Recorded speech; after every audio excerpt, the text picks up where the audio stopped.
A continuación, Quito con Marjorie.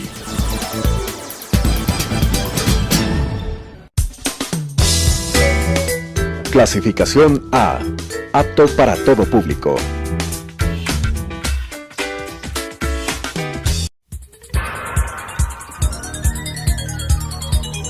Las opiniones vertidas en este espacio por la producción y dirección del programa son de exclusiva responsabilidad de sus autores y de quienes intervienen en ellos.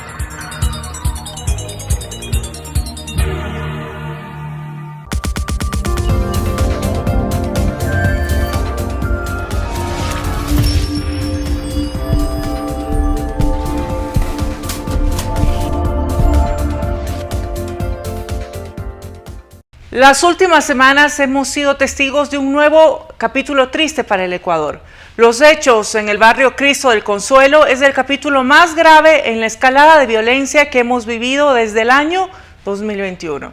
Y para muchos analistas este no es un evento aislado y es una manifestación de la confrontación entre bandas que se disputan el control territorial de la delincuencia organizada. Y el Estado ecuatoriano ha actuado de manera reactiva y no se evidencia una política pública integral de prevención a la delincuencia. La respuesta del Ejecutivo se ha centrado en la coacción, que si bien es importante, al parecer insuficiente para solucionar este grave problema. Y existen diferentes enfoques epistemológicos para abordar la seguridad y su importancia en el mundo actual. Desde diferentes investigaciones se pueden encontrar puntos clave que nos permitan explicar lo que actualmente sucede en nuestro país y sobre todo encontrar las respuestas que la ciudadanía, ustedes, demandan desde el Estado. Una de las ciencias que permiten abordar este problema es justamente la sociología. Y encontramos en diferentes autores como Ulrich Beck y Niklas Luhmann ciertas categorías que son relevantes para analizar cuando abordamos este tema. Es por esta razón que he invitado al sociólogo Pedro Emilio Manos Salvas para analizar este tema. Muchísimas gracias, Pedro, por acompañarme. Gracias a ti, Marjorie, gracias por el tiempo y por esta invitación. Pedro es sociólogo, comunicador político y analista de inteligencia. Realizó sus estudios universitarios en la Universidad Católica del Ecuador y está por defender su tesis para obtener el título de maestría en la Universidad de Alcalá sobre comunicación política, y actualmente también está cursando el máster de seguridad y defensa en la Universidad de Nebrija. Ha trabajado en varias instituciones, ¿verdad? Y para diferentes carreras y ramas públicas y privadas, y también ha estado en el Centro de Inteligencia Estratégica en la Secretaría Nacional de Gestión de la Política.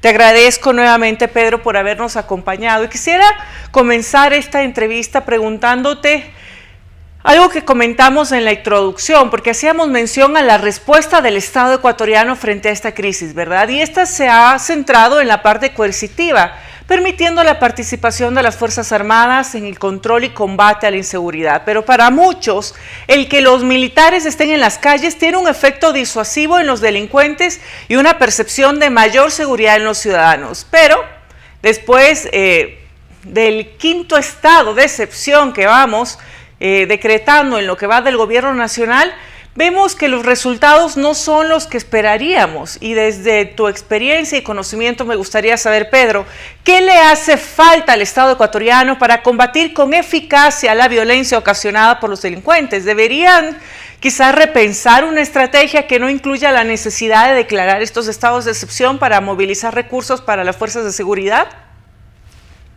Sí, totalmente. Yo creo que en primer lugar al gobierno le hace falta decir la verdad. Le hace falta transparencia. Al gobierno, por un lado, también le hace falta voluntad política para tomar acciones, pero acciones no beligerantes, sino acciones que entiendan la raíz estructural del problema, que entiendan que la causa del problema es social y cultural. Por otro lado, también hace falta reducir el porcentaje de hacinamiento, que ahora mismo está por encima del 32%. Según un informe del BID, el 42% de los presos actualmente duermen en el suelo, el 20% no tiene acceso al agua potable y menos de la mitad de los internos participan cualquier tipo de actividad educativa dentro de las cárceles. También hace falta dar empleo pleno. En el Ecuador la pobreza se ubica en un 32% y la pobreza extrema en un 14%. Al gobierno también le hace falta una política social y de sanidad para frenar el consumo de drogas. La UNODOC y la CONCEP indican que la dependencia de los consumidores está por encima del 50%. Al gobierno también le hace falta llegar con educación, con asfalto, con electricidad, con agua potable a todos los lugares, en especial a aquellos que presentan mayores índices de violencia. En resumen, y como tú lo has dicho, Marjorie, al gobierno le hace falta dar un giro de 180 grados. También es muy necesario articular el trabajo con los poderes legislativo y judicial. Sin embargo, la Asamblea no parece haber levantado cabeza y el Poder Judicial o está amenazado o es parte de las organizaciones criminales. De acuerdo. Hay que mencionar que el Estado es incapaz de controlar el territorio, Marjorie, aún más del territorio carcelario. No olvidemos que más de 350 personas han sido asesinadas dentro de las prisiones. Estas personas estaban tuteladas por el Estado, lo que nos lleva a saber que esto es un caso de negligencia por parte del Estado. De acuerdo.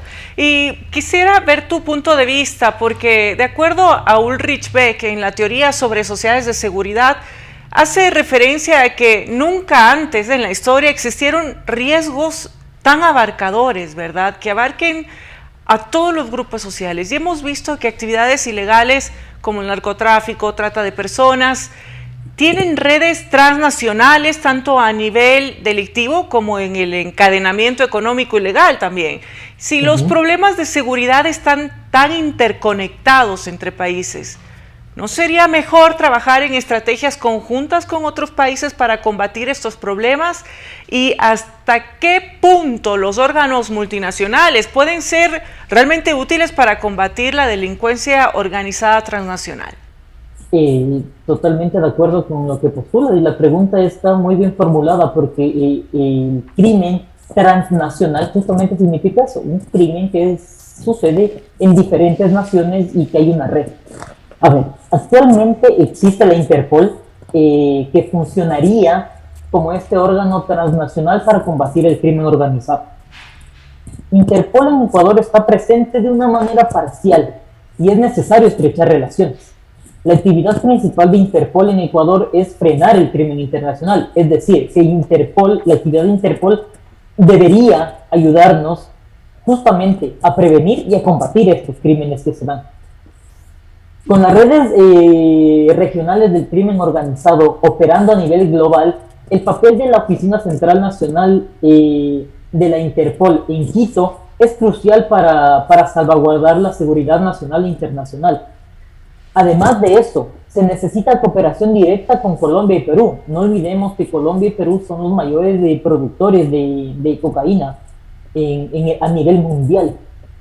Sin embargo, y es algo que también se tiene que añadir, es que los cambios en tendencias ideológicas o de afinidades entre políticos pueden afectar los proyectos a largo plazo. Has mencionado a Beck y me parece muy acertado, porque Beck resalta la importancia de esta toma de conciencia del estado de riesgo por parte de la sociedad, porque Beck cree que esto es lo único que nos permite construir otra modernidad, construir algo mejor. En otras palabras, yo creo que la sociedad ecuatoriana debe ser consciente de nuestro propio estado de riesgo para poder crear las condiciones necesarias para gestionar la crisis de inseguridad. Es decir, necesitamos voluntad política.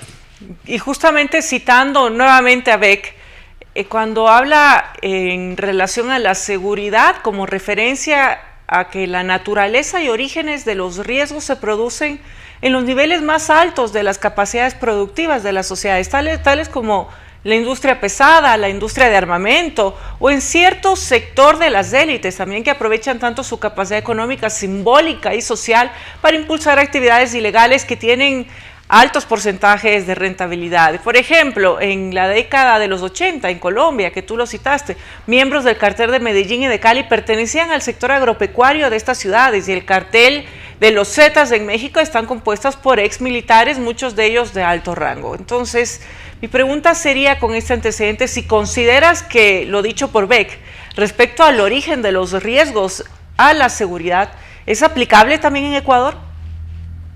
Sí, creo que es aplicable y creo que este postulado que hace Beck sobre la relación entre las élites, no solo económicas, sino políticas y los altos rangos en las fuerzas del orden, han sido penetrados por el crimen organizado.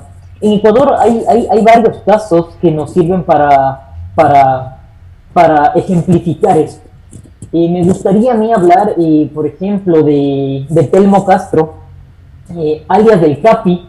Él dio sus primeros pasos en el mundo del crimen cuando trabajó en la G2, que es la inteligencia militar del Estado. Él trabajó en la provincia de Sucumbíos.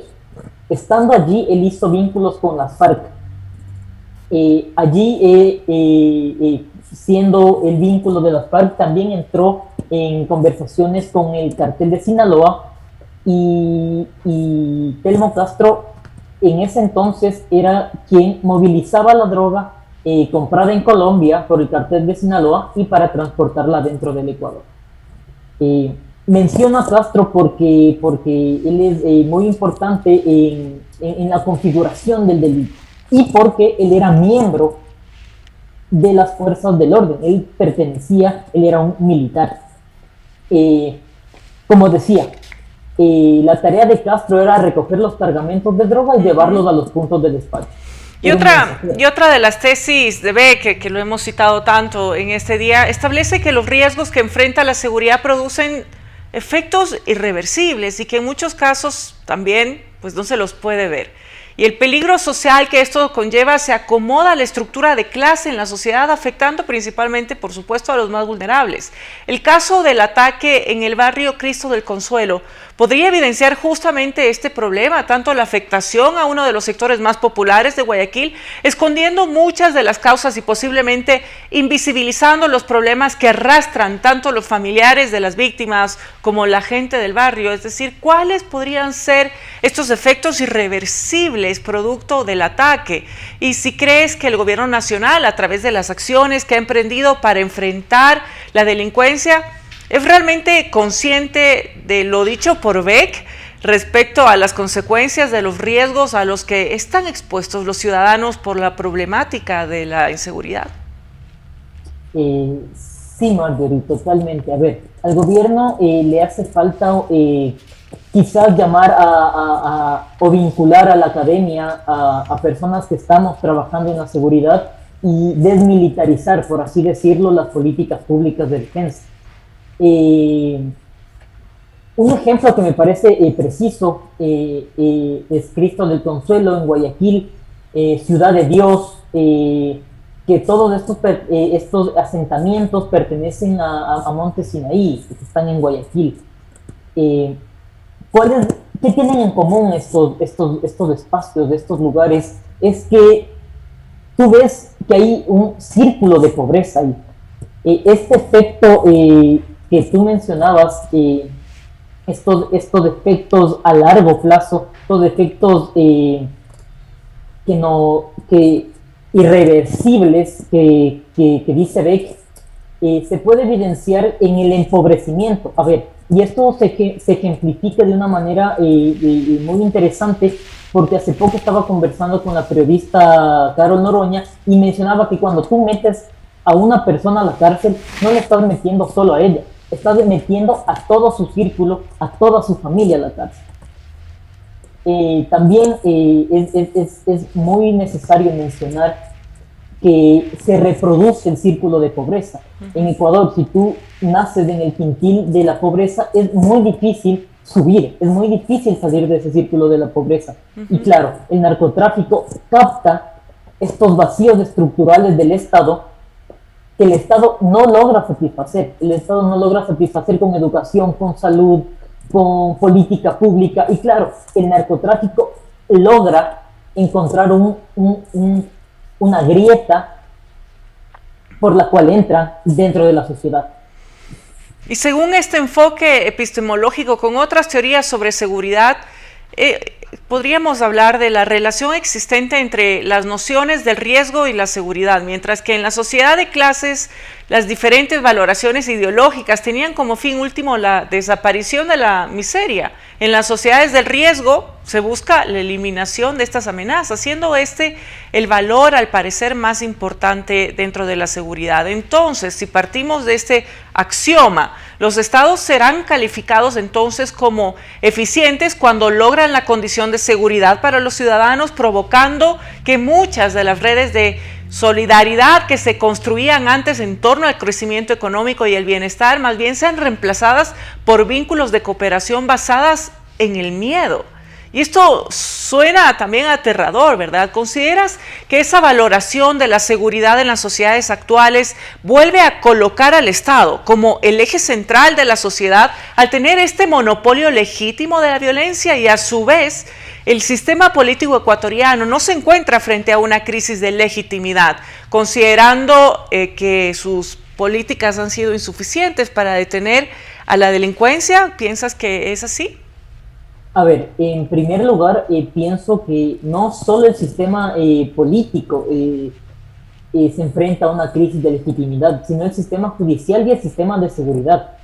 Actualmente existe una crisis de representatividad entre el político y la ciudadanía. Por otro lado, el gobierno sí tiene el monopolio legítimo de la violencia. Sin embargo, no creo que sea el eje central. Creo que el político, el Estado, al hacer uso de este monopolio, sí tiene una especie de centralidad. Sin embargo, la seguridad y el eje central de la seguridad nunca va a ser el monopolio de la violencia. O lo replanteo. Se debería cambiar de enfoque. No debería ser. No debería ser. Debería ser buscar el bienestar, ¿verdad? Del estado de bienestar. Estoy totalmente de acuerdo con lo que dice Marjorie. Se debería buscar el bienestar.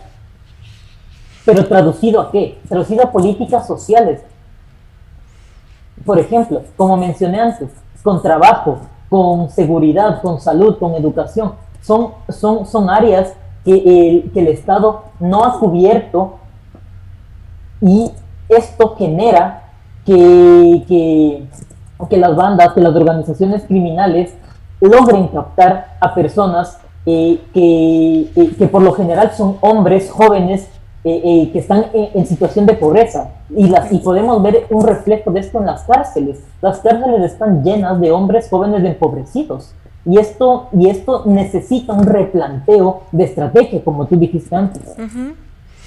Y para finalizar, Pedro, me encantaría que nos puedas dejar con un mensaje final sobre la situación actual, sobre los desafíos que enfrenta el Estado ecuatoriano y qué es necesario y urgente hacer para lograr enfrentar a la delincuencia. El Estado ecuatoriano actualmente se encuentra frente a una grave crisis de seguridad. Considero, y me gustaría invitar a académicos, a militares, a policías, a que se trabaje en una cultura de prevención. Si queremos bajar los índices de criminalidad, de asesinatos, empecemos por políticas públicas, por políticas sociales. Mejoremos el nivel de empleo, empleemos a los jóvenes ecuatorianos que actualmente no tienen una salida para su futuro.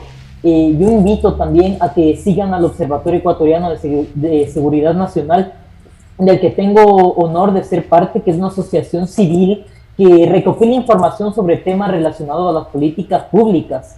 Y también me gustaría añadir que la seguridad no es un tema de policías y militares. En Ecuador hay muchos académicos de primer nivel, como el doctor Daniel Pontón del IAEN, que pueden aportar con soluciones y diagnósticos muy acertados para poder enfrentar un problema que es multicausal.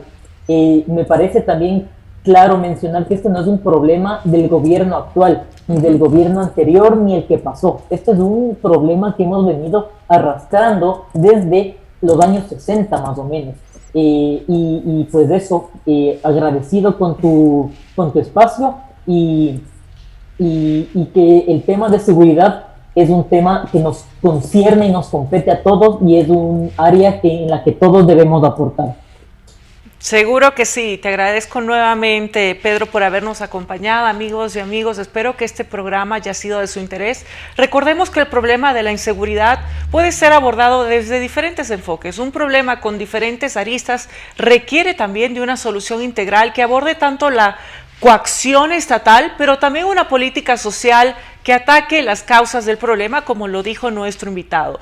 En una sociedad de riesgo como la que vivimos, la eficiencia y eficacia del Estado se miden en función de su capacidad de responder ante los riesgos y su prevención. Como hemos visto, ese problema es transversal y afecta a todos los estratos de la sociedad. Los lamentables eventos de las últimas semanas solo son un síntoma de un problema mucho más profundo, que demandará creatividad, esfuerzo y una gran capacidad de análisis para lograr encontrar una solución sostenible en el tiempo. Conmigo, amigos televidentes, nos volveremos a encontrar la próxima semana. Les envío un fuerte abrazo. Soy Marjorie Chávez.